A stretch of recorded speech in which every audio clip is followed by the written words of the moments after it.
Hi, I'm Brad Jones with the Shannon Jones Team at Keller Williams Realty, here for another edition of Home Buying 101. Today we're going to talk about questions to ask when purchasing a home with solar panels.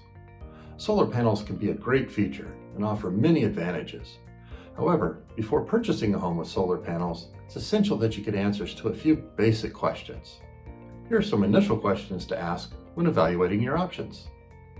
Is the equipment owned or leased?